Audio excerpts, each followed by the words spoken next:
సాధారణంగా అధికార పార్టీల దగ్గరికి జనాలు బారులు తీరుతారు. ఎందుకంటే వాళ్ళు అధికారంలో ఉన్నారు, అధికార యంత్రాంగం అంతా వాళ్ళ మాట వింటది.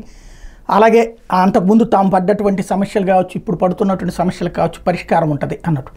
ఇప్పుడు జనసేన కార్యాలయం దగ్గర, తెలుగుదేశం కార్యాలయం దగ్గర బారులు తీరుతున్నారు. ఇందులో 20 నుంచి 30% భూ కబ్జాలు ఇట్లాంటిది. అందులో వైఎస్ఆర్ కాంగ్రెస్ పార్టీ వాళ్ళ వేధింపులు, వాళ్ళు లాక్కోబోయారు వాళ్ళ నాయకులు అనుచరులు అన్నటువంటిది వస్తుంటే, మిగతా 70-80% కూడా వ్యక్తిగత సమస్యలు. అయ్యా నాకు ఈ సమస్య ఉంది, నాకు అనారోగ్యము, నాకు కొంచెం డబ్బులు ఇప్పించండి, ఆసుపత్రిలో ట్రీట్మెంట్ ఇప్పించండి, ఇదే ఆరోగ్యశ్రీ లేదంటున్నారు, లేదంటే కనుక ఇంకో రకమైనటువంటి సమస్య, మా పిల్లలకు ఉద్యోగం ఇప్పించండి, మాకు ఆస్తి అస్సలు లేదు, ఇల్లు ఇప్పించండి, ఇట్లాంటి అడిగేవాళ్ళు 100కి 80 మంది ఉంటారు.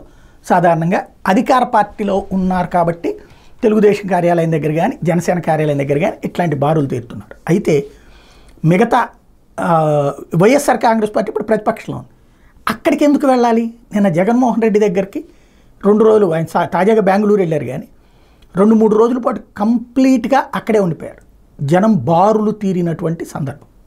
ఎందుకని అంత భారీ ఎత్తున జనం వచ్చారు అంటే, గ్రౌండ్ లెవెల్లో ఇది ఆయన్ని ఈ సాయాలు అడిగిన వాళ్ళు ఉన్నారు కొంత, బట్ ఎక్కువ మంది తమ నియోజకవర్గాల్లో జరుగుతున్నటువంటి దాడులు, తమని రోడ్డును పడేస్తున్నటువంటి పరిస్థితులు, తమని హింసిస్తున్న పరిస్థితులు,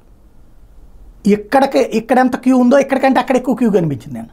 అంటే ఇక్కడ ఓ రకంగా ఆదుకోమని అడిగేవాళ్ళు, అక్కడ చూడండి అన్యాయం అయిపోతున్నామని చెప్పేవాళ్ళు వైసీపీ కార్యాలయం దగ్గర. ఇది నిన్న బారులు తీరినటువంటి అంశం.